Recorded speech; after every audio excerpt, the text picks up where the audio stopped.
Nagpakanta-kanta pang sinasabunan ni Caressa ang ulo nang biglang may marinig na sunod-sunod na kalabog sa bubong ng kanilang banyo. Wari binabato ito, kaya't agad siyang nagbuhos ng tubig mula sa timba at tinakpan ng tuwalya ang katawan. Sino yan? Kung gusto mo mamboso, naku, wala kang mapapala sa akin. Puro buto lang makikita mo. Binuksan niya ang pintuan ng banyo at bahagyang sumilip sa labas. Wala naman siyang nakitang tao, kaya't ipinagpatuloy niya ang paliligo. Bahala ka! Sino bang hindi makakatulog ng mahimbing? Pakialam ko sa'yo kung sino kang mamboboso ka. Madalas naliligo sa gabi si Caressa dahil sa maghapong naroon sa palengke. Ramdam niya ang lagkit ng kanyang katawan dahil sa samut-saring amoy sa lugar na yon. Dagdagan pa ng maalinsangang panahon. Madalas siyang napagsasabihan ng ina dahil baka pasmahin siya sa kanyang ginagawa. Bagamat isang beses niyang sinunod ang sinabi ng ina na hindi maligo pagdating ng bahay galing palengke, ngunit hindi siya nakakatulong sa pangangate ng katawan. Sa tuwing naliligo naman siya ay nagpapainit siya ng tubig upang maging maligamgam ang gagamitin. Nagpatuloy si Caressa sa paliligo. Maya-maya'y napahinto siya sa pagbuhos ng tubig nang maninag ang animoy nagbabagang mga mata na nakasilip sa butas ng pawid ng bubungana. Napasa po siya sa kanyang dibdib at dali-daling hinablot ang tuwalya na nakasabit sa pintuan. Lumabas siya ng banyo upang tignan kung sino ang naroon. Ngunit wala naman siyang nakitang tao roon. Nasa labas ng bahay nila ang banyo. Iilang hakbang lamang ang layo noon mula sa kanilang bahay. Napabuntong hininga na lamang siya sakaling namamalikmata sa kanyang nakita. Nagsimula na naman siyang kumanta habang lumalakad papasok ng bahay. Oh, bakit ang tagal mo naman sa banyo? Patuyuin mo yung buhok mo bago ka matulog ha. Baka mabulag ka. Sinasabi ko sa'yo, Caressa, balang araw pagsisisihan mo yung pagpapaligo mo tuwing gabi. Bata ka pa kaya't hindi mo pa nararamdaman ang epekto nito sa katawan mo. Naku, Nay, hindi ba't iniwan ni Mang Rino yung asawa niyang si Emma? Dahil hindi raw naglilinis ng sarili at hinahayaang mabantot ang katawan bago matulog. Kaya mas mabuti nang maging malinis sa katawan. Bakit? Mag-aasawa ka na bang bata ka? Hindi naman po. Hindi naman kailangan may asawa na bagong maisipang maglinis ng katawan. Isa pa yung pakanta-kanta mo sa loob ng banyo. Sintonado naman. Maya-maya may mamboso pa sa'yo. At nakakabulabog ka na rin sa mga nagpapahinga. Sus, 7:00 pa lang po, Nay. O siya, bilisan mo na rin upang makapaghapunan na tayo. Tawagin mo na rin ang tatay mo. Nandun siya nakikipag-inuman sa bahay ng tiyo palong mo. Mamaya maparami na naman ang inom nun. At sumpungin na naman ng arthritis niya. Matapos magbihis ay agad na sinunod ni Caressa ang pinag-uutos ng ina. Hindi na siya nagpasama sa dalawang kapatid dahil may ginagawang proyekto ang mga ito. Gamit ang lampara na nagsisilbing liwanag sa madilim na daan. Pinaliligiran ng mga naglalakihang puno ang kanilang lugar. Nagpaliga-liga siya sa paligid nang matamaan siya ng nahuhulog na maliliit na sanga ng kahoy, maging ng maliliit na bato. Napatingala siya sa ibabaw ng puno ng nara. Bahagya siyang kinabahan ng maaninaw na may patay sinding liwanag na maihalin tulad sa umiilaw na tutubi. Bagamat sa pagkakataong yun, ay may nahuhulog na mga abo sa kanyang pisngi na sumasama pa sa ihip ng hangin. Naaninag niya na may malaking hubog ng katawan ng isang nilalang na nakaupo sa ibabaw ng malaking sanga ng puno. Dahil sa takot ay kumaripas siya ng takbo patungo sa bahay ng tiyuhin. Humahangos siyang pumasok sa loob ng bahay, dahilan ng pagtataka ng mga taong naroon. Oh, ano nangyayari sa yung bata ka? Tay, parang may nakita po akong kapre. Kapre? Sa tinagal-tagal ko sa lugar na ito wala pa akong nakikitang kapre. Yan ang napapalaan nyo sa pakikinig sa mga kwento ni Tandang Uria. pinapasundo na po kayo ni inay. Maghahapunan na po tayo. Ilang sandali pa'y nagpaalam na sila kay Mang Palong at umuwi ng kanilang bahay. Tay, dyan po oh. Parang nariyan po sa puno ng nara ang kapre. Nahuhulog pa ang abo ng tabako niya sa mukha ko. Oh, nasaan na? Nandito na tayo. Wala namang kapre. Kung ano-ano kasi nasa imahinasyon mo eh.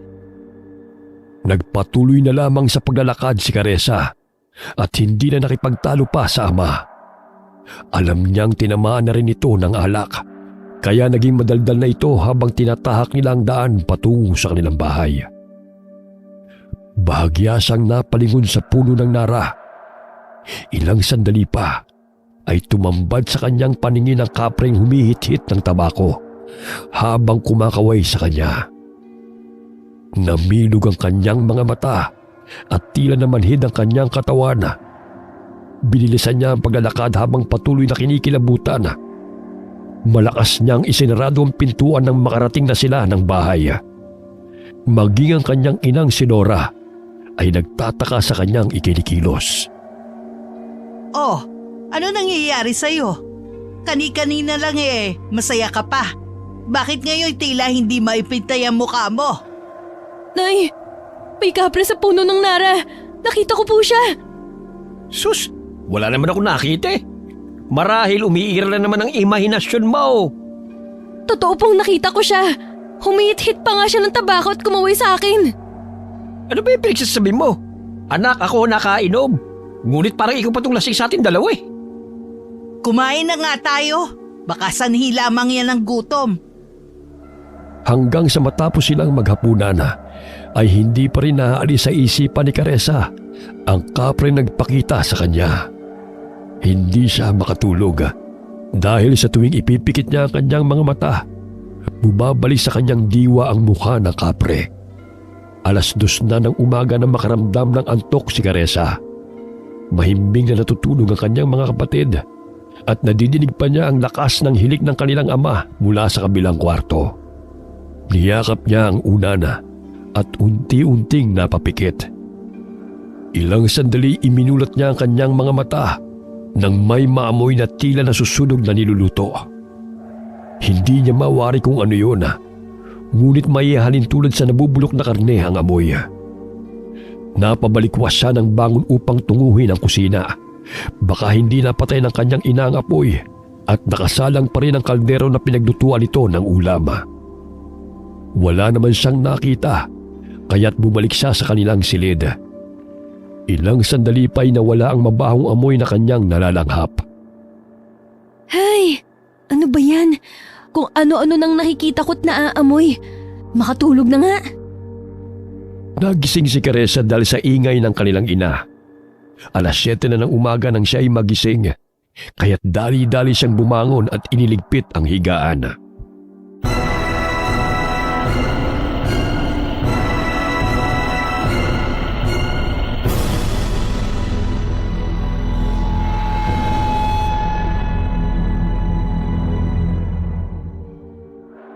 Ay naku, 7:00 na pala. Oh, hindi ka pa bababangon dyan, Caressa. 7:00 na. Marami ng tao sa palengke. Nauna na ang tatay mo roon, kaya mag-almusal ka na riyan at puntahan mo ang tatay mo. Opo, Nay.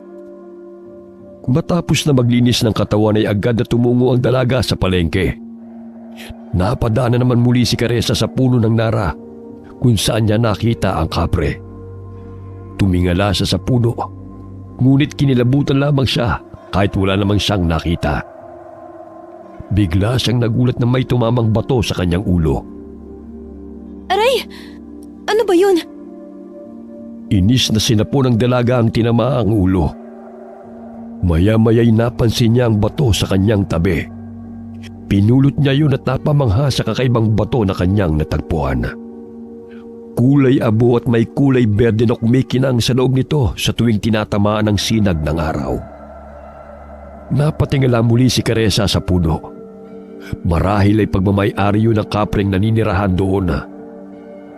Katulad na lamang na ikinukwento ni Tandang Uriya sa kanya.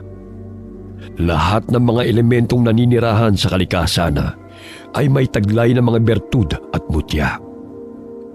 Maswerte ang mga taong makakapagtangan ng mga bertud at mutya dahil magkakaroon sila ng kakaibang lakas, depensa at matutulungan sa nagbabadyang mga panganib. Ginagamit din ang mga ito laban sa mga masasamang nilalang kapag ang elemento nagtataglay nito ay ang mga puti ang gabay o ang mabubuti. Alam ko may naninirahan sa punong ito. Marahil ikaw ang may-ari ng batong to. Maaari ka namang magbigay na hindi nakakapanakit, di ba? Hindi yung basta-basta mo nalang ibabato sa akin. O siya, salamat pa rin dito, kaibigan. Patuloy pa rin kinakausap ni Caressa ang puno. Ngunit wala pa rin siyang nakikitang kapreng lumalabas doon. O Caressa, ano pang ginagawa mo riyan? Tanghali na hindi ka pa umaalis. Mamaya pagalitan ka na ng tatay mo. Aalis na po, Nay! Hindi na nagpatuloy sa pag-aaral sa kolehiyo si Caressa sapagkat pinipilit na lamang niya ang sarili hanggang sa makatapos ng sekundarya dahil aminado siyang mahina siya sa mga aralin. Masipag siya sa mga gawaing bahay at tumutulong sa kanyang mga magulang sa munti nilang negosyo sa palengke. Nagtitinda sila ng saging at mga itlog sa palengke. Naawa si Caressa sa kanilang ina dahil napilay ito buhat ng maaksidente sa sinasakyan nitong tricycle. Gayunpaman ay nagpatuloy pa rin itong magtrabaho sa palengke upang sila'y makapag-aral na magkakapatid. Kaya't na makapagtapos si Caressa sa sekundarya ay sinabi niya sa ina na siya na lamang ang tutulong sa palengke upang hindi na ito mapagod. Kahit sa bahay namamalagi ang kanilang ina, ay wala pa rin itong kapaguran sa pag-aasikaso sa pangangailangan ng kanilang pamilya. Naging kaibigan ni Caressa si Tandang Uriya na siyang nagtitinda ng mga kakanin malapit lamang sa kanilang pwesto. Nanghihilot din ng matanda at nanggagamot. Madalas din sila nagkukwentuhan sa tuwing siya ang nagbabantay sa kanilang mga paninda. Pagdating ng palengke, ay abala na sa pagtitinda si Mang Wilardo. Kaya tinulungan niya ang ama sa pag-aasikaso sa mga mamimili. Napapahikab pa si Caressa dahil siya'y inaantok pa rin. Tanghali ka na pumunta rito ngunit inaantok ka pa. Ay nako, Caressa, matulog ka ng maaga sa gayon makapagpahinga ka. Hindi yung madaling araw ko nang natutulog. Ngayon lamang po ito, Tay. Pasensya na po. Ikaw na muna magbanday dito dahil pupunta akong supplier ng mga itlog. Isang linggo na hindi pa rin nakaka-deliver Konti na lamang stocks natin. Kukulangin na yan pagdating ng linggo. Tumango si Caressa bilang tugon sa ama. Panay ang hikab niya dahil sa hindi mapigilan ng antok. Kaya't nagtimpla siya ng kape upang magsilbing mampagising. O anak, nag-iwan lamang ako ng ipangsusukli mo sa mga bibili Kinuha ko ng pera dahil may babayaran din ako sa kinuha natin ng saging. Sige po, Tay. Ako na pong bahala rito. Mag-ingat po kayo. Habang nagkakape, kinuha ni Caressa ang bato na kanyang inilagay sa loob ng kanyang bag at tinignan ito. Napansin niyo ni Tandang Uriya. Abay Ineng, saan mo nakuha ang butyang yan? May kaibigan ka palang kapre. Hindi mo sinabi sa akin. Natagpuan ko lang po to matapos na tumama sa aking ulo. Maswerte ka dahil ipinagkaloob niya yan sa'yo. Marami kang matutuklasan na kapangyarihang taglay ng mutyang yan. Sakaling makakuha ka ng tabako ng kaibigan mong kapre na tinatawag na abano salong, ilagay mo sa bote na may langis. Mabisang gamot yun sa sakit ng tiyan, na sanhi ng usog at iba pa. Totoo po ba, Lola? Kaso nga lang po natatakot po akong makita ang kapre na yun. Marahil kusa siya nagpakita sa akin noong nakarang gabi dahil siguro nabulabog siya ng sintonado kong boses. Bukas ang iyong ikatlong mata, kaya nakakita ka ng elemento. Huwag ka mag-alala, makakatulong yan sa'yo. Naku, Lola! Nakakatakot naman po. Parang ayoko na pong makita siya muli. Huwag kang matakot. Mabait ang kapreng nagbigay sa iyo ng mutya. Hindi siya mapanakit. Maliban na lamang kung siya'y saktan din. May dalawang uri ng kapre, Eneng. Una, ang itimang kapre na siyang mapanakit na nagbibigay karamdaman sa mga tao. Marahas at pumapatay. Ang pangalawa ay mababait at nagmula sa puti ang lahi. Sila ay palakaibigan. Yun nga lang ay inaakala ng mga tao na nananakit sila. Kaya nilalayuan sa tuwing siya ay nagpapakita dahil sa nakakasindak nilang itsura. Ganun po pala, Lola. Kaya lang nakakatakot pa rin po. Marahang hinawakan ni Tandang Uriya ang batong mutya na taglay ni Caressa. Pumikit ang matanda at umusal ng mga salita. Ilang sandali pa'y pinataka niya ito ng langis na siyang magpapalakas sa kapangyarihan nito. Itago mo yan mabuti, Ineng. Dahil maraming tao ang magkakainteres sa batong yan. Karamihan ginagamit sa kasamaan. Kaya't gamitin mo yan sa kabutihan. Bumalik ng pwesto si Tandang Uriya nang may bumiling suman sa kanya. Agad na binalot ni Caressa ang bato sa pula niyang panyo at ininagay sa loob ng sling bag. Simula noon ay palagi na itong daladala ng dalaga kahit saan man siya magpunta. Lumipas ang ilang linggo, buhat na matagpuan ni Caressa ang mutya na pagmamay-ari ng kapre. Lumago ang kanilang negosyo, mga saging at itlog. Naging swerte sa kanya ang mutya na kanyang tangan. Kaya malaki ang kanyang pasasalamat sa kapre nagbigay noon sa kanya kahit hindi man ito nagpakitang muli. Lihim niyang inaalay ng itlog at saging ang punong Nara sa tuwing umuwi siya galing palengke. 9:00 na ng gabi nagsasarado ng pwesto ang mag-ama. Napahinto muli si Caressa sa puno ng Nara. Abay, Caressa, napapansin kong gabi-gabi ka nang napapahinto sa punong yan ah. May tinatagpo ka ba rin, anak? Naku, wala po, Tay. Basta mauna ka na po sa bahay. Ano nga bang ginagawa mo rin kung wala kang tinatagpo? Gusto ko lang po siguraduhin kung may kapre ba dito o wala. Ewan ko sa'yo. Hindi ka pa rin tumitigil sa kakakapre mong yan. Ilang beses ko nang sinabi sa'yo na walang naninirahan dyan. Mauna na po kayong umuwi sa bahay. Susunod na lang po ako. Siya, basta sumunod ka na kagad ha. Baka mapano ka pa riyan. Agad na pumasok ng bakuran si Mang Wilardo at hinayaan na lamang ang anak. Nasa labas ng kanilang bakuran ang puno ng Nara at hindi nila ito naisipang putulin dahil tanim pa yun ng lolo ni Mang Wilardo. Mahigpit na hinabili ng lolo nito sa kanyang ama na huwag putulin ang puno ng Nara dahil yun ang kanilang tagapagbantay. Hindi lingid sa kaalaman ni Mang Wilardo ang sinasabing kapre ng anak. Ayon na rin sa kwento ng kanyang ama noong siya'y bata pa lamang. Ngunit hanggang siya'y tumanda ay wala pa siyang nakitang kapre sa punong yun. Bagamat palagi niyang nililinis ang palibot ng puno, kagaya na lamang ng habilin ng ama nito. Sinasabi niya sa mga anak na walang kapre doon upang hindi matakot ang mga ito. Ngunit may nakapagsabi na may elementong naninirahan doon. Subalit madalas nagpapakita lamang yun sa mga taong may masasamang hangarin upang manakot. Alam ni Mang Wilardo ang ginagawang alay ni Caressa dahil gawain din niya yun na hindi rin pinapaalam sa mga anak. Hindi man niya nakikita ang kapreng putian na sinasabi ng kanyang ama, ngunit ipinagpapatuloy pa rin niya ang gawain ng kanyang mga ninuno. Alam kong naninirahan ka riyan. Pero pakiusap, huwag mo akong takutin ha. Magkaibigan naman tayo, di ba? Ito po palang itlog at saging.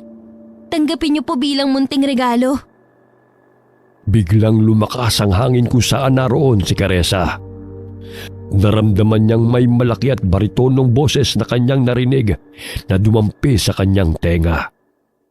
Hindi niya mawari kung bumulong ba yun o kinakausap siya sa kanyang isipan. Sinabi sa kanya ng kapre ang pangalan nito na Maelon. Bigla rin itong nagpakita sa kanya. Malaabo ang kulay ng balahibo nito at may mahabang balbas. Humithit ito ng tabako sa may buga ng usok. Ilang sandali binigay nito ang kapirasong tabako kay Caressa at biglang nawala. Kasabay ng pagkawala ng inalay na itlog at saging ng dalaga. Ito na siguro ang tinatawag na abano salom na sinasabi ni Lola. Agad na kinuha ni Caressa ang bote ng langis na ibinigay ni Tandang Uriya sa kanya. Inilagay niya sa bote ng langis ang pinunit niyang tabako. Nagpaalam siya sa puno ng nara at pumanik ng kanilang bahay. Pakanta-kantang inayos ni Caressa ang mga gamit sa kanyang silid. Pasalampak siyang napahiga sa kama dahil sa pagod. O anak, bumaba ka na riyan para makapaghapunan na. Mamaya na lang po, Inay. Magpapahinga na muna ako sandali. Medyo napagod po kasi ako eh. O siya, mauuna ng kakain ng itay mo. Marami pa ritong ulam, ha? Ilang sandali pa'y napapikit si Caressa. Hindi niya namalay na nakatulog siya ng tuluyan. Nagising siya sa isang lugar na hindi pamilyar sa kanya. Ngunit napakaganda ng lugar na yon.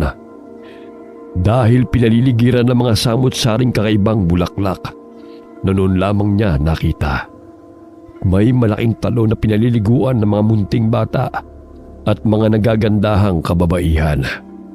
Napasulyap siya sa kanyang likuran nang may marinig siyang baritonong boses ng lalaki. Napahanga siya sa malaprinsipe nitong mukha. May berdeng mga balintataw. Matangos ang ilong, ngunit maputla ang balat nito. Hindi ito normal na tao dahil walang guhit sa ibabaw ng labi sa ilalim ng bandang ilong kagaya sa normal na tao. Nasaan ako? Anong lugar to? Napangiti ang lalaki at itinuro ang talon kung saan umaagos ang malinaw na tubig. Tila alam ng lalaki na mahilig siyang maligo, kaya inanyayahan siya nitong lumapit sa talon. Ilang sandali nakita niya ang pangalan na nakasulat sa braso ng gwapo at matipunong lalaki. Maelon ang nakasulat doon, katulad sa pangalan ng kaibigan niyang Kapre. Maelon? Yun din ang pangalan ng kaibigan kong Kapre na siyang nagbigay ng mutya sa akin. Ako rin yun. Iisa lamang kami. Sa mundo ng tao, yun ang aking wangis. Kinatatakutan ng mga taong katulad mo. Madalas pa nga'y kinamumuhian at tinutugis. Ngunit sa aming paraiso, ito ang aking anyo. Naku, napaka-pogi mo pala, Maelon. Sulungat sa mundo naming mga tao. Napakahiwaga naman. Sana tao ka na lang. Sayang. Hindi ba't gustong-gusto mong maligo? Tignan mo ang malamig at malinis sa tubig ng talon, Caressa. Hindi ka magsasawang maligo dyan. Tignan mo ang kasiyahan ng ating mga kaibigan. Oo nga. Mga engkantada ba sila? Napakaganda nila. Malayong malayo sa itsura ko. Kakaiba nga ang ganda mo, Caressa. Paano ba ako nakapunta rito, Ginoong Maelon? Sa pagkakaalam ko'y nakatulog ako sa aking kwarto.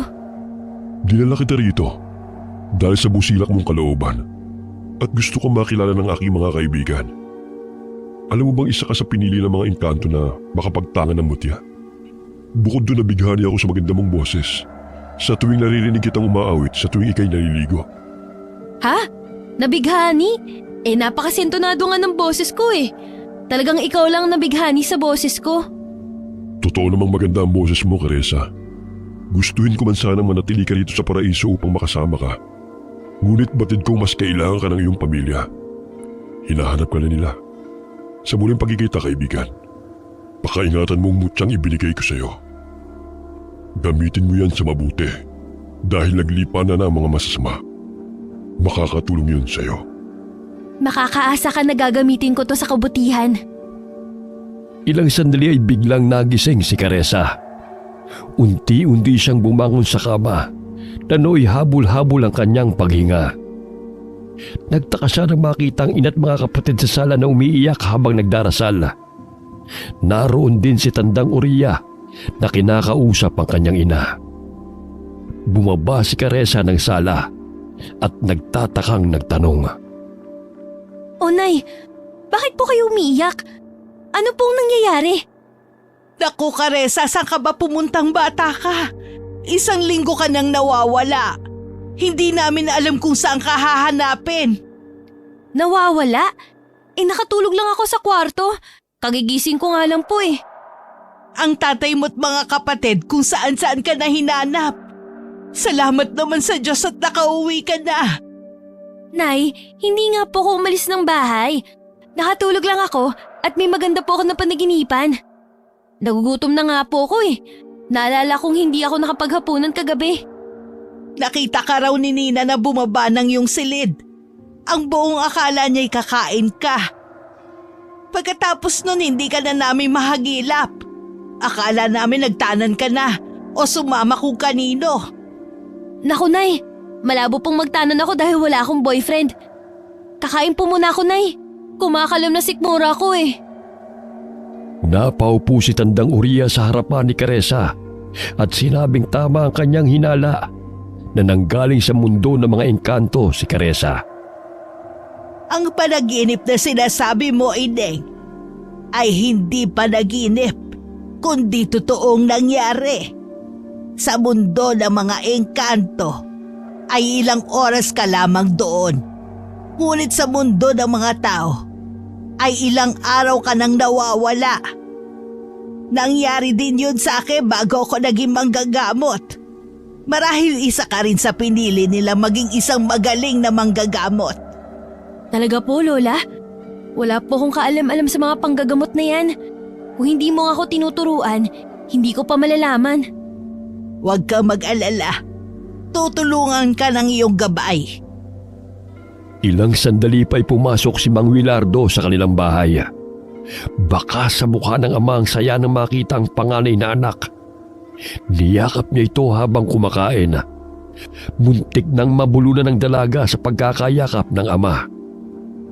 Tay, sandali lang. Mabubulunan pa ako niyan eh. Saan ka ba nagsususot na bata ka? Nakarating na kami sa kabilang baryo. Ayaw niyo pala akong mawala, Tay? Ganun mo ako kamahal? Naman, kayo ang bunga ng pagmamahalan namin ng iyong ina. Kaya't mahal na mahal namin kayong tatlo. Ginawa ni Wilardo ang utos ni Tandang Uriya na mag-alay ng pagkain sa puno ng nara, sapagkat doon niya naramdaman ang malakas na puwersa ng elemento matapos niyang isagawa ang ritual. O sige, magpapaalam na ako. Narito na naman si Caressa. Mabuti naman at bumalik ka ng matiwasay, Ineng. Maraming salamat po, Lola Oria. Ipapahatid ko na po kayo kay Wilardo. Mag-ingat po kayo. Lola, maraming salamat po sa inyo. Bukas po magtitinda na po ako sa palengke. Magkikita naman po tayo ulit doon. Bago inihatid ni Mang Wilardo ang matanda, ay binigyan ng bigas at prutas ni Lora si Tandang Uriya bilang pasasalamat sa tulong ito. Sinabi ng matanda sa mag-asawa na nagustuhan ng kapre si Caressa. Sa tulong ng ritual na kanyang ginawa, ay nakiusap siya na ibalik nito ang dalaga at kusa namang ibinalik ng kapre si Caressa. Ilang araw matapos na nakabalik ng bahay si Caressa mula sa pagkawala, palago ng palago ang kanilang negosyo. Nakapagpatayo na rin ang tindahan ng bigas si Mang Wilardo at Aling Nora dahil na rin sa pagtutulungan nilang pamilya. Nakapagpaayos na rin sila ng bahay. Kahit na lumago ang kanilang negosyo, ay ginamit pa rin nila ang pera sa mabuting paraan. Tumutulong sila sa mga nasalanta ng bagyo o anumang sakuna at pagbibigay ng bigas at itlog bilang donasyon sa mga tao.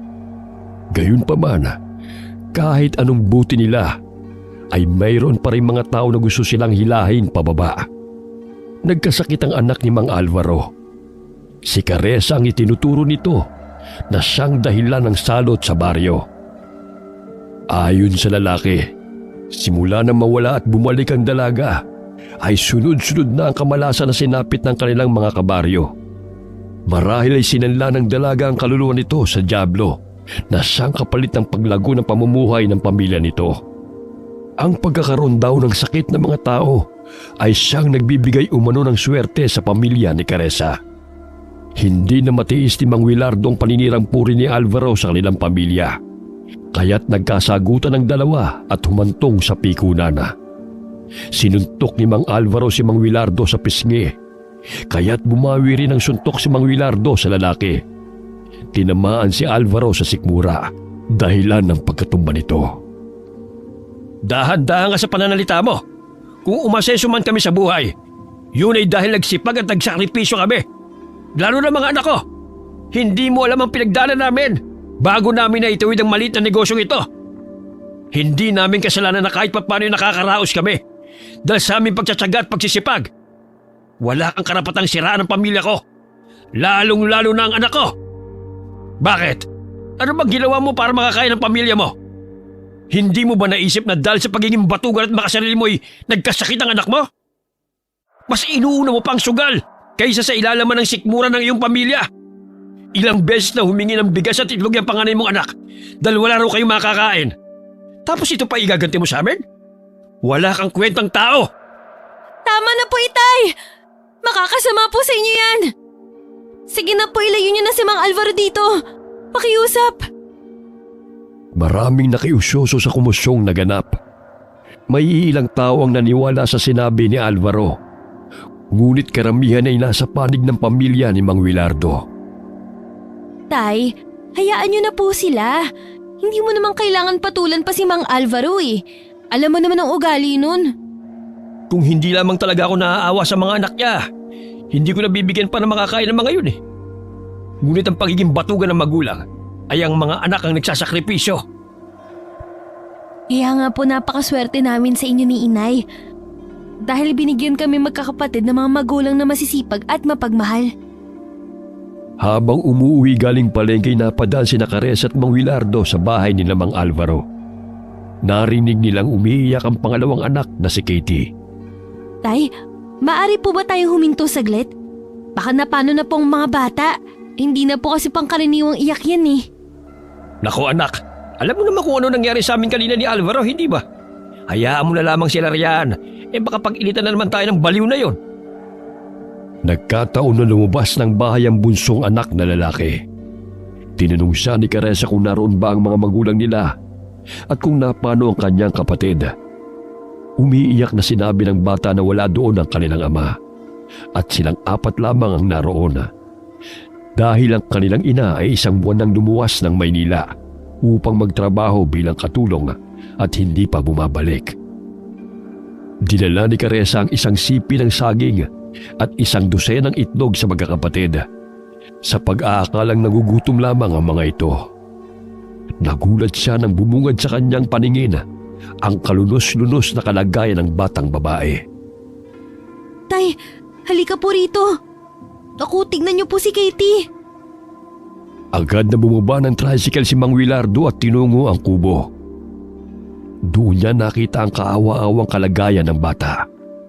Lumulubong tiyan at maraming pantal sa katawan. Naglalaway rin ito na animoy isang asong baliw. Kailangan na yung dalhin sa ospital. Nako, kailan pa ba nangyari yan sa kanya? Umiiyak na sumagot ang panganay na si Miguel na 3 araw ang nakakalipas matapos silang mangahoy sa kasukalan. Sa puno ng malaking mangga kung saan pinutol nila ang sanga upang gawing uling. Wala na silang pagkain kaya naisipan nilang mangahoy upang pagkakitaan. Simula noon ay kung ano-ano na ang nakikita ni Katie hanggang sa magkaganyan. Tay, kailangan na magamot ni Lola Oria si Katie bago mahuli ang lahat. Ang sabi ng apo niya kanina pinuntahan nito ang pamangkin dahil manganganak na yon. Ilang bundok pang tatahakin bago makarating sa naturang lugar. Naku, paano ba to? Kailangan ng malapatan ng gamot ang batang to. Kinuha ni Caressa ang bote ng langis na may abano sa lom. Biglang umihip ang malakas na hangin. Batid niyang ginagabayan siya ng kanyang gabay na si Maylon.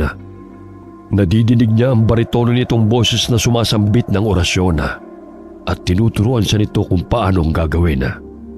Sinusunod niya ang katagang sinasambit ng kapring si Maylon. Matapos nun ay pinahid niya sa lumulubong tiyan ni Katie. Inutusan niya si Miguel na magpainit ng tubig upang ipainom sa kapatid at panlinis sa madungis na katawan nito. Nilagyan niya ng asin ang maligamgam na tubig na pinainom kay Katie. Nanlilisik pa ang mga mata ng bata at malakas na tinabig ang baso. Nagpupumiglas ito at malakas ang boses na kumakawala sa bibig ng batang babae. Inumin mo to, Katie, para gumaling ka. Huwag mo hayaan na mangibabaw ang kapangyarihan ng masamang nilalang na yan. Umalakhak ang bata at dinuduraan pa sa nito ng itim na likido. Sumagi sa isipan ni Caressa na may nabulabog ang mga bata na itim na kapre, kaya't gusto nitong maghiganti sa mga bata. Sinira ng mga ito ang kanyang tahanan at nasugatan ito sa bandang paa nang hatawi ng batang babae ang sanga gamit ang itak. Binudburan ng asin ni Caressa ang ulo ng bata, maging ang buo nitong katawan. Gayon na lamang ang palahaw ng bata dahil sa nararamdamang sakit. Ngunit hindi yun boses ni Katie, kundi pagmamayari ng itim na kapre. Sa tulong ng puti ang gabay, naway tulungan mo ko upang lisanin ng masamang elemento ang katawan ng batang to. Pilit na pinainom ni Caressa ang maligamgam na tubig na may asin at pinataka ng langis na may sangkap na abono sa halom ang bata. Nang malunok yun ni Katie, ay unti-unting huminto ito sa pagpupumiglas. Tinulungan ni Mang Willardo ang anak upang painumin si Katie ng dinasalang tubig hanggang sa maubos ng bata ang isang baso. Ilang sandali umihi si Katie ng itim at mabahong likido na maihahalin tulad sa nabubulok na laman ng hayop. Pinalabas ni Mang Willardo ang 2 maliliit na bata. Sinabihan niya na doon na muna sa tricycle at kumain ng saging at tinapay na kanilang dadalhin sana sa kanilang bahay. Unti-unting lumiit ang tiyan ni Katie at umaliwalas ang mukha nito. Nilinis ni Caressa ang katawan ng bata at agad na binihisan. Nasaan na bang tatay niyo? Nakakain na ba kayo? Umiiyak na napapailing na lamang si Miguel at sinabing hindi pa umuwi ang kanilang ama mula nang umalis ito kaninang umaga. Ilang araw na silang hindi kumakain ng maayos at tanging iilang pirasong kamoting kahoy lamang ang kanilang pinaghati-hatian. Inutusan ni Caressa si Miguel na linisin ang papag na tutulugan nilang magkakapatid upang makapagpahinga na si Katie. Si Mang Willardo ay nagsaing upang makakain ng mga bata. Niluto na lamang ng Ginoo ang bigas na dadalhin sana sa kanilang bahay. Nakalimutan ni Mang Willardo ang galit kay Mang Alvaro. Nang ibabaw ang awa niya sa 4 na bata na pinabayaan ng mga magulang ng mga ito. Pinakain niya ng lugaw si Katie upang hindi mabigla ang tiyan ng bata. Ilang sandali dumighay ito at nagkaroon ng lakas dahil sa nagkalaman ng kumukulong sikmura. Kaawa-awang mga bata. Kumain lamang kayo ng kumain. 1 tray ng itlog yan. Bukas, Miguel, magtrabaho ka sa bigasan. Sa gayon ay hindi na kayo manghihingi ng pagkain at kung saan-saan pa kayo mapapadpad. Laking pasasalamat at labis ang tuwa ng binatilyo nang marinig ang sinabi ni Mang Willardo. Matapos nilang kumain ay nagsipaghanda na sila upang matulog. Ayan, may bigas na kayong isasaing bukas at may itlog. May sabon na rin para may gagamitin kayo sa pagligo. Sa gayon hindi na kayo madungis. Napangiti ang mga bata at napayakap kay Caressa. Maging kay Mang Willardo'y mahigpit ding napayakap ang mga bata. Sa ganoong paraan ay naramdaman nila na may mga tao pa palang nagmamalasakit at nagmamahal sa kanila kahit hindi nila kadugo. Kinaumagahan ay maagang naghintay si Miguel sa bigasan ni Mang Willardo. Masaya niyang binati ang matandang lalaki nang makita niya ito. Napabuntong hininga si Mang Willardo nang makita ang suot na damit ng binatilyo. Malinis nga, ngunit parang basahan na rin dahil sa punit-punit na ito. Hindi rin magkapares ang suot nitong tsinelas at pudpud na rin. Kaya binilhan niya si Miguel ng damit at tsinelas na may susuot. Ay nako, nakakalungkot bang isipin na may mga irresponsable talaga mga magulang? Mailuwan lamang ibahala na ang mga bata. Basta-basta na lamang pinababayaan. Masisipag naman sila, tay. Iyon nga lang kulang lang sa gabay.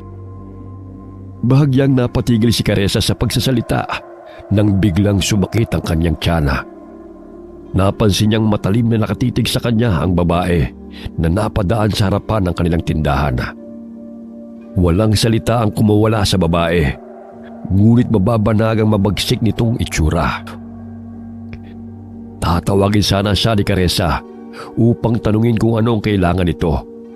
Subalit bigla na lamang itong naglaho sa kanyang paningin nang makipaghalubilo sa mga mamimili.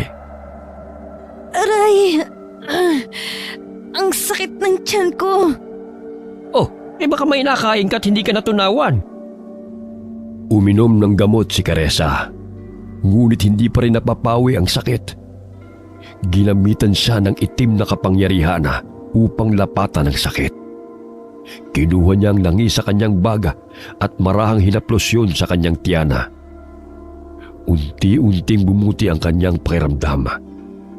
Naaninaw niya muli ang babae, ngunit sa pagkakataong yun ay mababanaag ang pagkainis sa mukha nito, bagamat napapansin pa rin ni Caressa na napasulyap ito sa kanyang kinaroroonan. Hindi niya kilala ang babae, kaya laking pagtataka niya kung bakit gano'n na lamang ito kumakatingin sa kanya. Maya-maya'y dumating ang apo ni Tandang Uriya. Ilang araw na rin hindi nakikita ni Caressa ang matanda na napapagawi sa palengke. Boy, kamusta na si Lola Oria? Bakit hindi ko na siya nakikita? Sinabi ng binatilyo na hindi pa umuwi sa kanilang bahay si Lola Oria. Maging sila'y nagtataka na rin dahil isang linggo na buhat nang umalis ito sa kanilang bahay upang puntahan ang manganganak na pamangkin sa kabilang bundok. Kaya't naisipan na ng kanyang ama na sunduin si Tandang Uriya. Baka napano na ito sa daan. Bahagyang kinabahan si Caressa nang marinig yun. Hanggang sa lumipas ang araw, ay hindi mapakali si Caressa sa pag-iisip tungkol sa matandang kaibigan. Bigla siyang nakaramdam ng paninindig ng balahibo sa hindi may paliwanag na kadahilanan. May naaaninag siyang itim na anino na sumasama sa mga mamimili sa palengke. Hindi niya maintindihan ang kanyang nakikita. Ilang sandali pa ay umalingaw-ngaw sa kanyang pandinig ang tinig ni Tandang Uriya na humihingi ng tulong. Tinakpan niya ang kanyang dalawang tenga, ngunit patuloy pa rin niyang naririnig ang boses ng matandang babae. Caressa, mag-iingat ka. Naglipa na ang mga masasama. Hindi ko nakayanan ng puwersa na kanyang pinakawalan. Tibayan mo ang iyong loob. Bata ka pa. Kaya mo pa silang labanan. Gagabayan ka ng aking kaluluwa. Napatay lang nila ang aking katawan, ngunit hindi ang aking isipan. Lola Oria! Sigaw ni Caressa habang pinipilig-pilig niya ang ulo. Ang lahat ng mamimili sa kanyang harapan ay tumingin sa kanya. Nagulat ang mga ito sa kanyang sigaw. Oh, anak, ano nangyari sa'yo? Wala nga rito si Tandang Uriya ang sabi ni Boy. Pasensya na po, tay.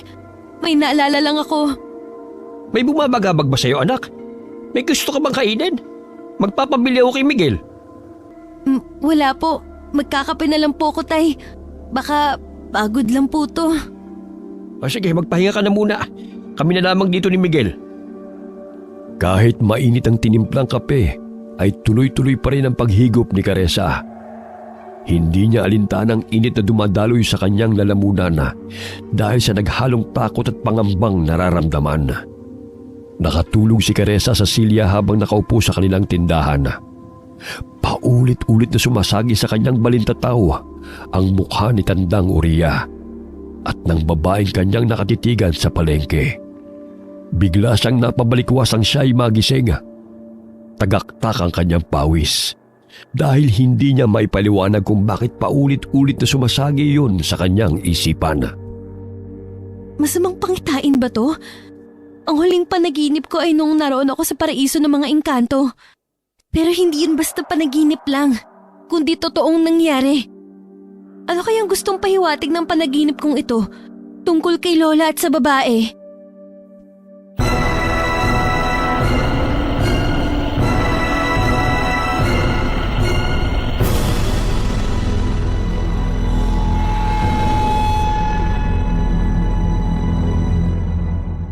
Nabalitaan ni Nakares at Mang Wilardo mula kay Boy na natagpuan si Tandang Uriah na walang buhay sa daan. Kasama ang isang lalaking nakikilalang kaanak nito na naghatid sa matanda pauwi galing bundok. Malungkot si Caressa nang marinig ang masamang nangyari sa matandang kaibigan. Marahil yun ang gustong ipahiwatig nito sa kanya sa pamamagitan ng panaginip. Posible kayang misteryosong babae na nakita ko sa palengke ang siyang salarin sa pagkamatay ni Lola? Napatigil sa pag-iisip si Caressa nang tawagin siya ng ina. Bumaba siya patungong sala at kinuha ang bag na naglalaman ng damit na hindi na ginagamit ng kanyang mga kapatid. Heto na ang mga damit na pinagliitan ni na Alex at Nina. Sigurado akong kasya yan sa mga bata. May kumot din akong inilagay riyan. Salamat po, Inay. Sige po, aalis na po ako. Hinihintay na ako ni na Itay at Miguel sa palengke. Mabutit may katuwang tayo ng Itay ninyo. Nakikita kong masipag at mabait niyang si Miguel. Kaya nga po. Dumito na lang kayo sa bahay upang makapagpahinga kayo. Sa tuwing araw lamang ng Sabado at Linggo tumutulong sina Alex at Nina sa palengke kapag walang pasok sa paaralan. Naging malapit si Alex kay Miguel dahil 2 taon lamang ang tanda nito sa binatilyo. Plano rin ng mag-asawa na pag-aralin si Miguel sa susunod na pasukan dahil nanghihinayang sila sa binatilyo. Sumakay ng tricycle si Caressa at huminto ito sa tapat ng bahay nila Miguel. Tanging ang mga bata na lamang ang namumuhay dahil hindi pa rin umuwi ang kanilang mga magulang. Wala rin silang balita sa ama kung saan na ito naroroon. Maging si Caressa ay walang alam kay Mang Alvaro matapos na makasagutan nito ang ama. Malayo pa lamang ipatakbo na siyang sinalubong ng mga bata. Kamusta na kayo? May dala akong mga damit at kumot para sa inyo na ipinadala ni Nanay. Ang sabi niya, maaari niyo raw siyang bisitahin sa bahay upang may makasama naman siya kapag wala kami ron. Magiliw siyang kinakausap ng magkakapatid. Agad na sinukat ng mga ito ang mga damit na kanyang dala. Ganun na lamang ang ngiti ng mga bata nang magkaroon na sila ng mga disenteng may susuot. O sige, aalis na ako Inihintay na ako ni Manong Puntahan niyo na lang si Nanay sa bahay. Ipinagluto niya kayo ng pansit. Masayang kumakaway-kaway pa si Caressa sa mga bata habang nagpapaalam sakay ng tricycle. Inabangan ng dalagang pagbabalik ng misteryosong babae sa palengke. Ngunit hindi niya muli yun nakita. Sumapit ang 8:00 ng gabi. Madalang na lamang ang mga tao sa palengke. Kaya kagad silang nagsara ng pwesto. Habang sakay ng tricycle, ay napansin ni Mang Wilardo na tila may ilang mga tao na nanggagaling sa sementeryo. Naaninong nilang mabagal lumakad ang mga ito. Nakakaamoy rin sila na nakakasulasok na amoy na sumasama sa ihip ng hangin. Ano bang ginagawa ng mga taong yan sa ganitong oras ng gabi? Nakabarong at saya pa ang mga yan. Naku Tay, parang hindi naman po normal na mga tao yan Parang mga patay na muling nabuhay. Baka bumibisita lamang yan sa kanilang mga mahal sa buhay. Pero teka, bakit sa gabi pa? Nakalapit ang isang lalaking nakabarong sa tricycle. Doon na tumambad sa paningin ni Mang Wilardo ang naaagnas na mukha ng isang lalaki at nakikilala pa niya kung sino yun. Alvaro? Ano nangyari sa'yo? Gulat na tanong ng Ginoo. Ngunit imbis na sagutin ang kanyang tanong, ay hinihilasan ito pababa ng tricycle at gusto siyang sakmalin. Kung kaya't mabilis niyang pinaharurot ang minamanehong tricycle. Nako, ano nangyari sa kanya? Tila bangkay na bumangon sa himlayan. Kaya nga po huwag kayong huminto. Baka tayong maging hapunan ng mga yan. Napansin ni Caressa ang isang babae na naroon sa gilid ng kalsada. Umuusal ito ng mga katagang Latina na animoy tinatawag ang mga bangkay habang itinataas nito ang 2 kamay. Wari niya isa itong mangkukulam na marunong bumuhay ng mga patay upang maghasik ng lagim sa baryo. Mahaba ang buhok nito at bahagya pang nagtama ang kanilang paningin. Nangangatog sa takot si Miguel habang nakayakap sa dalaga. At sinasabi nito na daanan ng kanyang mga kapatid at baka kung ano na nangyayari sa mga ito. Maraming nadaraan ng mga bangkay sina Caressa. Ngunit hindi humihinto sa pagmamaneho si Mang Willardo upang matakasan ang mga patay na sumusunod sa kanila. Nakikita nilang sinusugod ng mga ito mga kabahayan at pilit na sinisira. Nagdasal ng taimtim si Caressa at humingi ng tulong sa kanyang mga gabay. Mutyang bato na aking taglay na ipinagkuloob ng may kapal at ng aking mga gabay. Kami ay inyong tulungan mula sa panganib na siyang dulot na masasamang nilalang. Bahagyang ipinikit ni Caressa ang kanyang mga mata. Doon pumasok sa kanyang isipan ang wangis ng babae na siyang sanhi ng pagbangon ng mga bangkay sa sementeryo. Sumagi sa isipan ng dalaga na ang babae rin ang siyang pumatay kay Tandang Uriya nang maglaban ng mga ito. Kailangan mo siyang matalo upang mawala ang sumpa na kanyang pinakawalan. Naghihiganti siya sa mga tao dahil sa pagkamatay ng kanyang asawa at anak. Napaslang ko ang kanyang aswang na asawa na sumugod sa bahay ng aking pamangkin. Ang babaeng yan ay isang aswang na mangkukulam na nagtudulot ng sakit sa mga taong naninirahan sa kabundukan. Tinutugis siya ng mga tao, kaya tumakas sila ng kanyang anak. Bagamat nang mapunta sila sa bayan, ay nasagasaan ang trak ang kanyang anak at binawian ng buhay. Umalingaw-ngaw ang tinig ni Tandang Uriya sa pandinig ni Caressa. Napaisip ang dalaga kung paano niya ito malalabanan. Gayong maraming bangkay ang naroon sa daan. Napahinto si Mang Willardo sa kubo na tinitirhan ng magkakapatid upang sunduin ang mga bata. Ngunit wala na roon sina Katie. Siguro sa bahay po sila dahil sinabi kong puntahan nila si nanay. O sige, kumapit kayo. Dahil hinahabol pa rin tayo ng mga pisting mga bangkay. Ay, ano ba nangyayari sa mundo? Tay, tingnan mo! May masasagasaan ka! Pagewang-gewang ang tricycle na minamaneho ni Mang Willardo. Mabuti na lamang ay naiwasan niyang humarang na bangkay sa kanilang daraanan. Ngunit nasagi niya ang nakalaylay na ulo nito, kaya tumalsik pa rin ang malansang dugo sa harapan ng tricycle. Patuloy na umiiyak si Miguel dahil sa takot. Gamit ng bakal ay pinaghahampas ni Caressa ang mga kamay ng mga bangkay na kumakapit sa tricycle. Parami ng parami ang mga bangkay na lumalabas sa nicho. Narinig nila ang taong humihingi ng tulong habang sinusugod ng bangkay. Kitang-kita ng mag-ama kung paano lapain ng mga ito ang biktima. Maging si Mang Willardo ay natakot sa kaligtasan nilang mag-ama.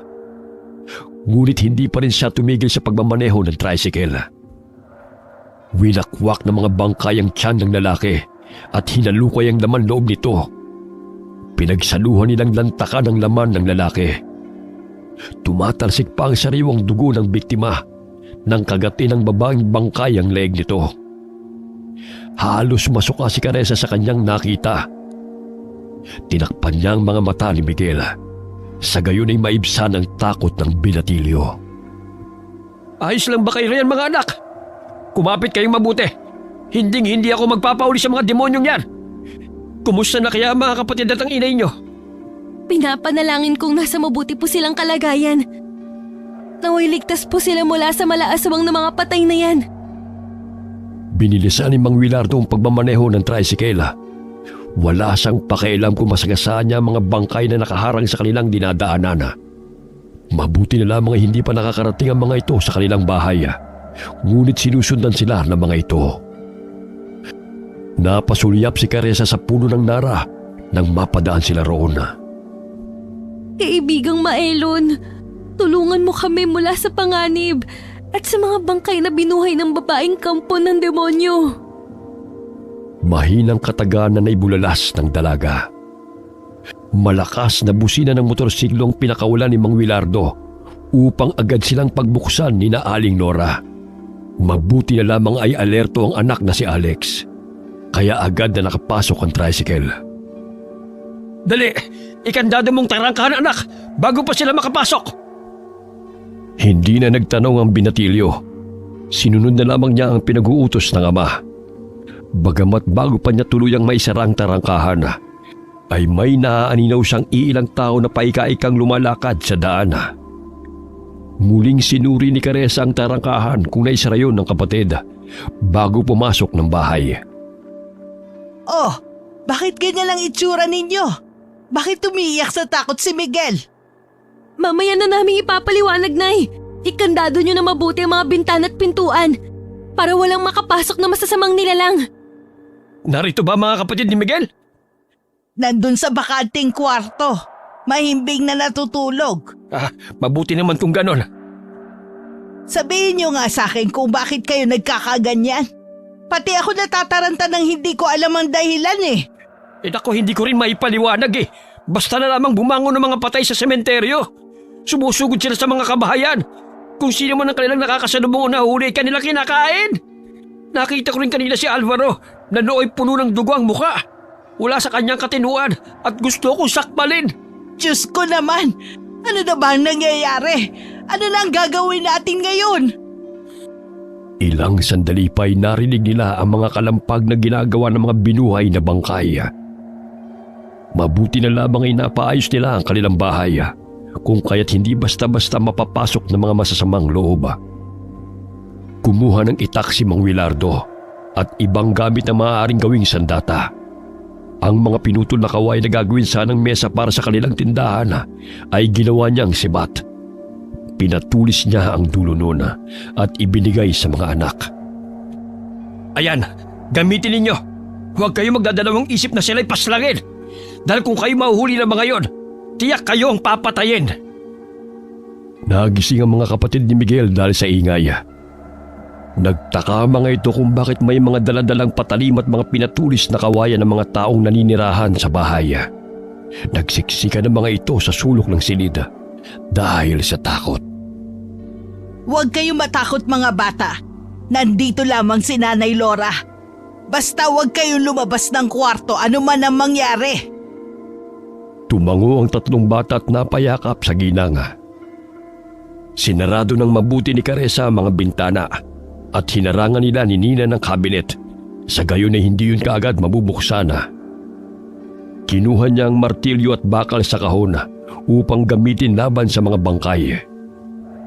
Maya-maya'y narinig ni Caressa ang sigaw ng kanilang kapitbahay. Mula sa bintana ng kwarto sa ikalawang palapag ng kanilang bahay ay nakita niyang nakapasok ang dalawang bangkay sa bahay ni na Aling Mercy. Namilog ang kanyang mga mata nang matanaw na sinasakmal ng bangkay si Aling Mercy habang hinaharangan nito ang dalawang anak upang hindi mahablot ng dalawang bangkay na gustong pumatay sa kanila. Agad na itinali ni Caressa ang mga kumot at dinugtong-dugtong bago pinulupot sa kanyang baywang. Ilang sandali itinali niya ang dulo ng kumot sa paanan ng kama. Lumabas siya ng bintana at dahan-dahang lumakad sa pader. Pumasok siya sa bintana ng bahay ni na Aling Mercy upang tulungan ang mag-iina. Habang abala ang dalawang bangkay sa paglapa sa katawan ng ginang, dali-daling tinawag ng dalaga ang dalawang bata na naroon sa sulok ng kwarto. Halina kayo mga bata! Bago pa kayo maabutan ng mga bangkay na yan! Umiiyak ang mga ito, kaya't agad niyang kinarga ang dalawang bata sa kanyang likuran at tagiliran. Nandilat ang mga mata ni Caressa nang makitang napatigil sa pagkain ng isang bangkay at natuon ang pansin nito sa kanila. Marahan itong tumayo at lumapit. Hinila nito ang bunsong anak ni Aling Mercy. Gamit ang martilyo ay buong lakas na pinukpok ni Caressa ang ulo nito ng paulit-ulit hanggang sa mabasag niya ang bungo nito. Bitiwan mo siya! Bumalik kayo sa sementeryo kung saan kayo nakahimlay! Doon kayo nararapat! Agad na lumabas ng bintana si Caressa kasama ang dalawang bata at dahan-dahang lumakad sa pader patungo sa kanilang bahay. Nagulat siya nang biglang mawalan siya ng balanse dahil sa mahigpit na pagkakayakap sa kanya ng dalawang bata.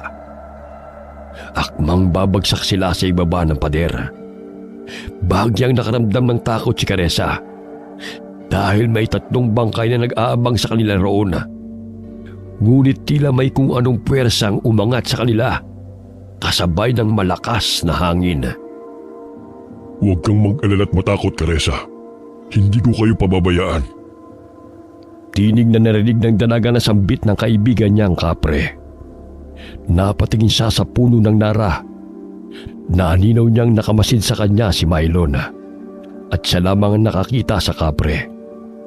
Sa tulong ng kapangyarihan ng kaibigang kapre ay nakarating sila ng bahay na matiwasay.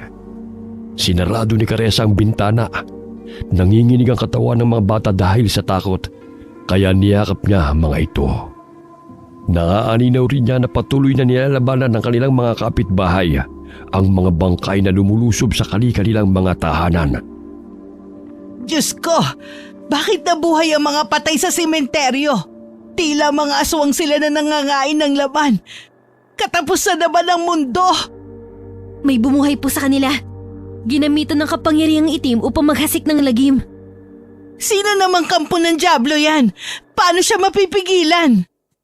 Gagawa po ako ng paraan upang matapos ang kahibangan ng babaeng yun. Nay, kayo na pong bahala sa mga bata. Tutulungan ko lang po sina Itay sa baba. Mag-ingat kayo, anak. Pinapanalangin kong matatapos na itong masamang bangungutan nangyayari. Bumaba ng bahay si Caressa. Nadidinig niya ang malakas na kalampag na ginagawa ng mga bangkay sa bawat tahanan. Ilang sandali biglang umihip ang malakas na hangin na siyang sanhi ng pagbukas ng tarangkahan. Tumilabo ng mga bangkay at muling sumara ito. Batid ni Caressa na kagagawan yun ng kaibigan niyang kapre. Naghalungkat ng mga gamit sa bodega si Caressa. Nakita niya roon ang palakol at mahabang bakal. Naisip niyang harapin ang babaeng nagsasagawa ng ritual. Kailangan kong talunin ang babaeng yun upang pigilan siya sa kanyang kasamaan. Marami nang nadadamay. Kinuha ni Caressa ang susi ng motorsiklo. Sinuot niya ang helmet at lumabas ng bahay. Hinawakan siya ng ama sa braso upang pigilan. Caressa, saan ka naman puputang bata ka? Mapanganib na lumabas ng bahay, anak. Nakikita mo bang paramihan ng parami ang mga bangkay na sumusugod sa mga kabahayan? Huwag nang matigas ang ulo mo. Tay, kailangan ko pong hanapin ang babae na siyang sanhi ng lahat ng to. Kung di, lahat tayo mamamatay. Ayokong tumungangan na lang dito at pabayaan siya sa masama niyang hangarin. Hintay na lamang natin ang pagsapit ng umaga, anak. Baka tumigil din ang mga bangkay o mga aswang na yan. Bawat minutong lumilipas may namamatay. Kaya't kailangan kong patigilan ng babae sa kanyang ritual. Huwag kayong mag-alala. Tinutulungan po ako ng aking mga kaibigang engkanto. Kayo na pong bahala sa mga bata at kinananay. Mag-ingat po kayo rito. Pangako, babalik ako. Inilagay ng dalaga ang bakal at palakol sa kanyang tagiliran na nakaipit sa suot niyang sinturon. Lumabas siya ng bahay sakay ng motorsiklo ng kapatid. Huwag niyo po akong alalahanin. Kaya ko po ang sarili ko. Isarado niyo na lang mga bintana at pintuan upang walang makapasok. Sinunod ni Mang Wilardo ang sinabi ng anak. Nang dilat ang mga mata ng Ginoo, nang maaninaw na may puting anino siyang nakita na nakasampa sa likuran ni Caressa habang pinapaandar nito ang motorsiklo. Pinihit ni Caressa ng kanang kamay ang manibela. Ang kaliwang kamay naman nito ay nakahawak sa palakol. Isa-isa niyang tinatabas ng patalimang mga ulo ng bangkay na kanyang madaanan. Sa tulong ng mutyang bato ng kapre na ibinigay ni Mylon ay nagkaroon ng kakaibang lakas si Caressa. Hindi niya mawari ang malakuryenteng nananalaytay sa buo niyang katawan. Animoy wala siyang kapaguran na sinusugod ng mga kalaban. Batid ni Caressa na hindi siya nag-iisa na nakikipaglaban sa mga kaaway dahil ramdam niya ang presensya ng kapangyarihan ng mutyang bato. Napadaan si Caressa sa bahay ng tiyuhin. Bumaba siya ng motorsiklo nang makitang dinadaganan ng 2 babaeng bangkay ang tiyuhin upang sakmalin. Ganun na lamang ang pagpupumiglas ng lalaki. Nabitiwan ni Mang Palong ang itak, kaya't nahirapan siyang makawala sa 2 sumusugod sa kanya. May malaking sugat na natamo si Mang Palong dahil sa sinasangga nito ang matatalim na mga ngipin ng dalawang bangkay. Ang pinsan naman niyang si Victor ay nakikipambuno sa naagnas na lalaki na gustong pumasok sa kanilang bahay. Malakas na hinataw ng palakol ni Caressa ang bangkay na sumusugod kay Victor. Isa-isa naman niyang tinusok ng bakal ang mga ulo ng mga ito na siyang sumasakmal sa tiyuhin. Humahangos ng bango ng lalaki at laking pasasalamat ito sa pagdating ng pamangkin. Dinampot ni Caressa ang itak at iniabot kay Mang Palong. Laking pasasalamat ng tiyuhin dahil kung hindi dumating ang pamangkin ay natitiyak niyang yun na ang kanilang katapusan. Hindi makapaniwala ang lalaki na ganoong kalakas si Caressa habang tinatabas nito ang ulo ng mga kalaban. Chong, pumasok na po kayo ng bahay. Ako na pong bahala rito. Isarado niyo na mabuti ang mga pinto't bintana. Nag-alala si Mang Palong sa kaligtasan ng pamangkin. Ngunit sa pagkakataong yun ay napamangha siya sa kakaibang husay ni Caressa sa pagkipaglaban. Sinunod ni Mang Palong ang sinabi ni Caressa. Ilang sandali pa'y pinaharurot muli ng dalaga ang motorsiklo at hinanap ang babae na kanyang pakay. Ilang sandali na aninaw ni Caressa ang babaeng kanyang hinahanap. Naningkit ang kanyang mga mata at pinaharurot niya ang motorsiklo upang sagasaan ang naturang babae. Ngunit laking gulat niya nang biglang naglaho ito sa kanyang paningin. Ano bang mapapala mo sa paghahasik ng lagim? Hindi lahat ng tao ang pumatay sa mag-ama mo! Sambit ni Caressa nang makitang muli ang babae sa gilid ng kalsada. Matalim itong nakatitig sa kanya at napatigil sa pag-usal ng orasyon. Biglang lumakas ang hangin at umalingaw-ngaw sa paligid ang nakakasindak na tinig ng babae. Walang sino man na makakaligtas sa aking pag-iigante. Maging ikaw, alam kong may tangan ka, mutya. Kaya't malakas ang loob mong kalabanin ako. Akala mo ba'y mapipigilan mo ko? Dapat sa inyo'y parusahan, katulad ng pagpatay ninyo sa aking anak at asawa. Itigil mo ng kahibangan mo! Maging ang mga inosenteng tao nadadamay! Hindi ako nahihibang. Gusto kong mamatay kayong lahat. Isa ka rin pakialamera katulad ng matanda. Pwes, isusunod kita sa kanya.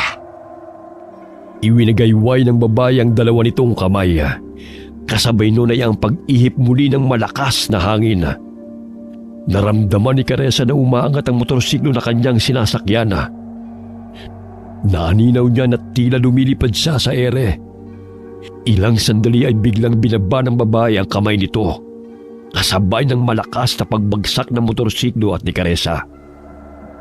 Namilipit sa sakit ang dalaga nang madaganan siya ng motorsiklo.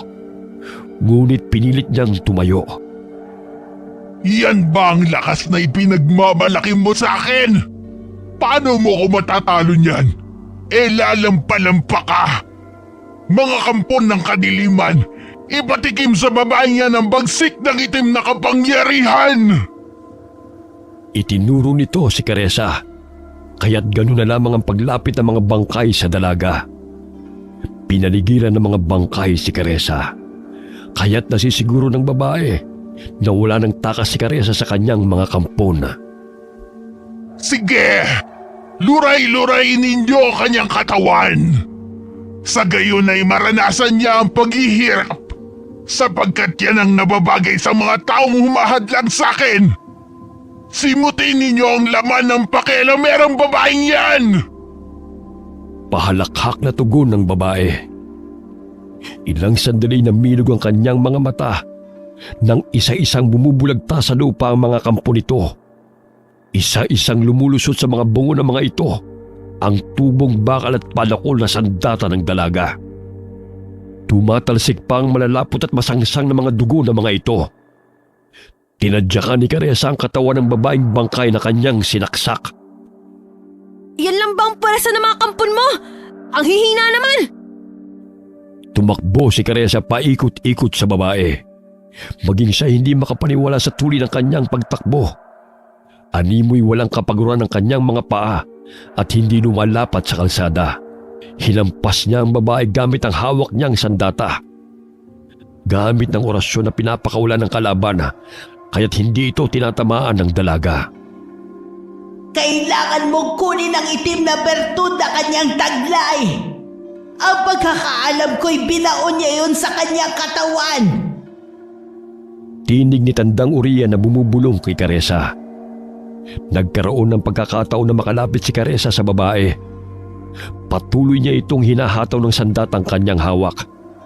Ngunit maliksing umiilag ang babae. Ilang sandali bagyang napatigil si Caressa nang maninaw ang maliit na itim na bato na nakabaon sa noo nito. Batid niyang yun ang bertud na sinasabi ni Tandang Uriya. Akmang hahatawin na sana niya yun ng palakol. Ngunit biglang nagbago ang wangis ng babae sa kanyang harapan. Nakita niya ang mukha ng kanyang ina. Wag anak, ako to ang nanay mo. Wag mo ako saktan. Nay, paano kayo napunta rito? Ilang sandali napansin niyang napangisi ng nakakaloko ang kanyang ina. Malakas siya nitong sinakal at nananambitan ng latin na mga kataga. Bitiwan mo ako! Hindi ikaw si nanay! Hindi niya ako magagawang saktan! Isa kang malaking hangal! Akala mo ba'y basta-basta mo akong mapapatay? Isa ka palang baguhan na nakakapagtangan ng mutya. Walang sino man ang makakatalo sa akin! Hindi ikaw o sino man! Bumabao ng mahabang kuko ng babae sa leeg ni Caressa. Napapikit ang dalaga dahil hirap siyang makahinga. Ilang sandali itinaas niya ang hawak niyang bakal at sinaksak yun sa tagiliran ng babae. Bigla siyang nabitiwan ito nang makaramdam ng sakit. Habol-habol ni Caressa ang paghinga na lumayo sa babae. Nagngingit-ngit sa galit ang mangkukulam na nakatitig sa dalaga. Sinakop ng kulay itim ang mga balintataw nito at paulit-ulit na umuusal ng orasyon. Wala ka nang magagawa upang pigilan ako! Papatayin ko kayong lahat! Malakas na humalakhak ang babaeng mangkukulam. Nagpalinga-linga si Caressa sa paligid. Naririnig niya ang paghingi ng tulong ng mga tao, kasabay ng ilang sunod-sunod na putok ng barela. Nangamba si Caressa sa kaligtasan ng kanyang pamilya, sapagkat palakas ng palakas ang kapangyarihan ng babae. Wari niya sa tuwing may mamamatay ay lumalakas ang mangkukulam dahil hinihigop nito ang enerhiya ng mga napapaslang na tao. Kuyom ang kamaong tumakbo si Caressa patungo ng motorsiklo at pinaandar niya yung muli. Hindi ko hahayaan na magtagumpay ka! Sisiguraduhin kong matatalo kita! Pinaharurot ni Caressa ang motorsiklo patungo sa babae. Walang pagdadalawang isip na sasagasaan niya ito. Biglang nagbago na naman ang anyo nito bilang si Mang Willardo. Ngunit hindi na nagpadala si Caressa sa panlilinlang ng babae. Gagamitin ang mga mahal mo sa buhay upang ika'y talunin. Huwag kang magpapadala sa awa at panlilinlang niya, Caressa. Tibayan mo ang iyong kalooban. Paulit-ulit na umaalingaw-ngaw na tinig ng matandang kaibigan. Habang pinapaandar ni Caressa ang motorsiklo, ay sinasambit niya sa kanyang isipan ang paghingi ng tulong sa kanyang mga putiang gabay. Nandilat ang mga mata ng mangkukulam na sa wangis ni Mang Willardo na hindi niya nagawang pigilan ang paglapit ng dalaga. Bigla siyang tumilapo ng sagasaan ng motorsiklo. Bumalik ang tunay na anyo ng babaeng mangkukulam. Tumama ang kanyang ulo sa nakausling bato, dahilan ng pagdurugo. Lapastangan kang babae ka! Sino ka upang kalabanin ako? Hinding-hindi ko hahayaan na matatalo ako ng isang katulad mo! Bukod sa pagiging mangkukulam, ay isa rin itong aswang. Unti-unti itong nagbago ng anyo bilang malaking lobo. Nakausli ang matatalim na pangil at mga ngipin nito at may mahabang sungay. Mabalasik ang mga mapupulang mga mata nito. Gamit ang buntot nito ay malakas niyang hinampas si Caressa. Mabuti na lamang ay mabilis na pinaharurot ng dalaga ang motorsiklo, kaya't hindi siya tinamaan. Malaki rin ito kumpara sa pangkaraniwang lobo. Palakas ang kapangyarihan niya. Maelon, Lola Oria, pakiusap tulungan niyo ako sa maaari kong gawin. Gayo hindi lamang siyang aming kaaway, maging ang mga bangkay na lumulusob sa mga kabahayan. Ilang sandali napansin ni Caressa ang ilang mga tao na nagsilabasan sa kani-kanilang tahanan. May bit-bit na mga patalima upang labanan ng mga bangkay na aswang. Nagkaroon ng lakas ng loob ang mga mamamayan na makipaglaban upang supili ng kasamaan. Maya-maya'y natanaw ni Caressa ang umiilaw na motorsiklo ng ama. Kasama nito si Alex. Ang mga bangkay na kanilang nadadaanan ay tinutusok nila ng pinatulis na kawayan, kaya't bumubulagta ang mga ito sa kalsada. Anak! Hindi ka namin pababayaan! Nandito kami upang tulungan ka! Sigaw ni Mang Willardo habang pinapaandar ang tricycle. Hindi mapakali ang ama sa pag-iisip kung napano na ang anak, kaya't napagpasahan itong tulungan si Caressa. Napatay nila ang mga bangkay na umaligid sa kanilang bahay sa tulong ng kaibigan nilang kapre. Tumambad sa mga mata ni Mang Willardo kung paano ibagsak sa lupa ng kapre ang mga bangkay at putulan ng ulo. Doon na pagtanto ng Ginoo ang sinasabi ng kanyang ama't lolo na mabuti ang kapre na naninirahan sa punong nara malapit sa kanilang bahay. Samantala, nagngingit-ngit sa galit ang aswang na lobo nang makita na isa-isang bumubulagta ang kanyang mga kampon sa kalsada.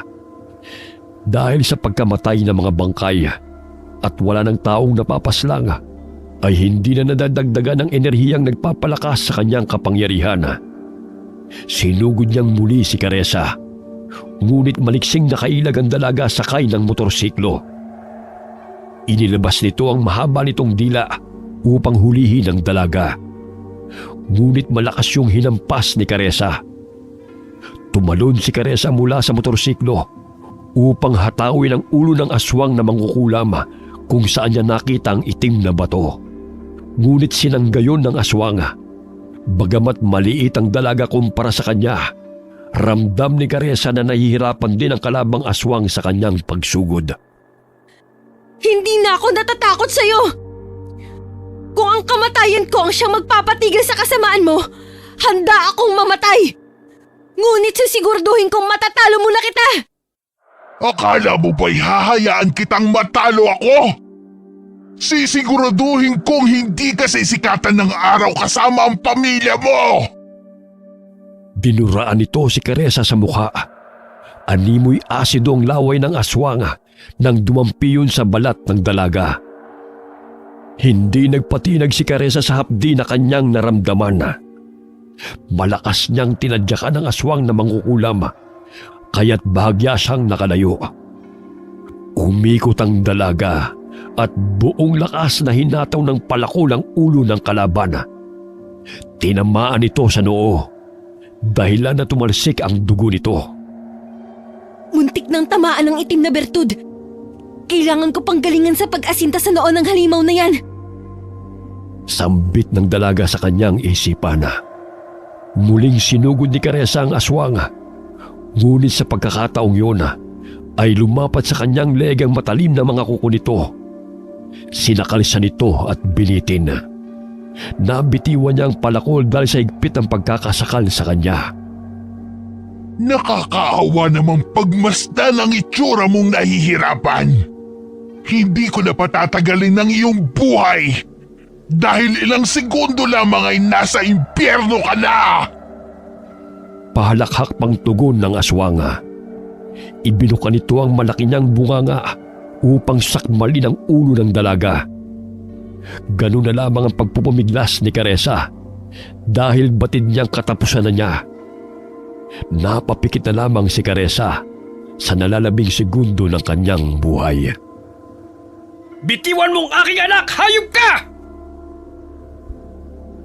Sumilat si Caressa nang marinig ang tinig ng ama.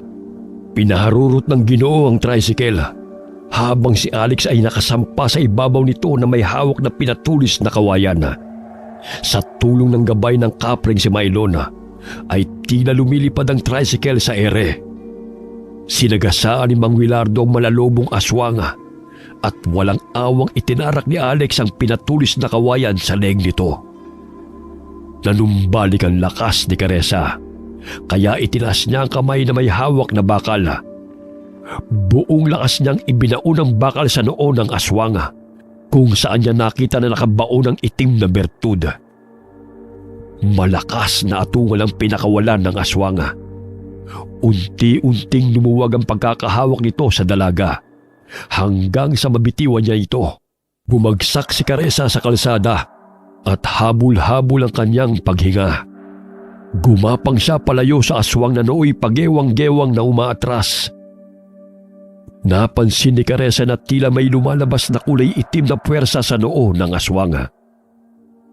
Batid niyang nabasag niya yun dahil pahina ng pahina ang aswang na kalaban. Napansin din nila na ang mga bangkay na sumusugod sa mga kabahayan ay isa-isang bumubulagta at unti-unting nauupos at nagiging abo.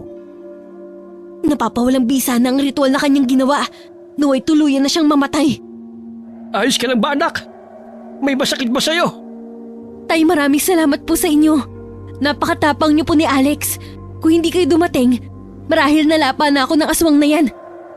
Tinulungan kami ng kapre. Totoo siya, anak. Dahil sa kanya'y nakaligtas kami mula sa paglusom ng mga bangkay.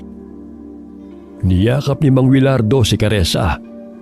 Laking pasasalamat niya dahil walang masamang nangyari sa anak. Ilang sandali pa'y bumulagta ang lobong aswang sa lupa, kasabay ng malakas na pagdagundong ng kulog. Maya-maya'y malakas na kidlat ang tumama sa katawan ng lobong aswang, dahilan na nawalan ito ng buhay. Nagpalit ng anyo ang aswang bilang isang babaeng mangkukulam. Dilat ang mga mata nito nang humandusay sa lupa. Nakabaon pa rin sa leeg at ulo nito ang bakal at pinatulis na kawayan. Nagtaka ang mga taga-baryo nang biglang naging abo ang mga kalaban nilang mga bangkay. Narinig ni Caressa ang sigawan ng kanilang mga kabaryo. Batid nilang nagtagumpay sila sa kanilang laban. Sa di kalayuan ay nagpakita si Maylon sa kanila. Nagpapalit-palit ito ng anyo bilang gwapong engkanto at kapre. Nilapitan siya ni Caressa upang pasalamatan. Sana manatili ka na lamang bilang poging engkanto, kaibigang Maylon. Maraming salamat sa tulong mo. Dahil sa'yo, natalo ang aswang na mangkukulam na yan. Nabigyan na rin ng hustisya ang pagkamatay ni Lola Oria. Ibabalik ko na tong mutya sa'yo. Sa'yo na yan, kaibigan. Bigay ko na yan sa'yo. Batid ko sa pamamagitan ng mutyang bato ay marami ka pang matutulungan dahil napakabusilak ng iyong puso. Hanggang sa muling pagkikita, kaibigan. Hanggat nasa iyong mutya ay palagi kitang gagabayan. Hinaplos ni Milo ng pisngi ng dalaga sa anyong poging engkanto. Bahagyang nakaramdam ng kilig ang dalaga. Sa hinuha niya, sana'y hindi na ito magpalit ng anyo na isang kapre. Ilang sandali ay nawala si Maylon sa kanyang paningin. Umuwi ng bahay si Caressa. Ipinaubay na lamang nila kina Kapitan Tino at mga kasamahang kagawad ang bangkay ng mangkukulam. Kinupkup ni Mang Wilardo at Aling Dora sina Miguel at ang tatlo pa nitong mga kapatid. Simula ng araw na yon ay wala nang gumagambala sa kanila. Naging isang manggagamot si Caressa sa gabay ng kaibigan niyang si Maylon. Naging tahimik na rin ang kaluluwa ni Tandang Oria at nagpasalamat siya kay Caressa sa pamamagitan ng panaginip. Wakas. Pakanta-kanta pang sinasabunan ni Caressa ang ulo nang biglang may marinig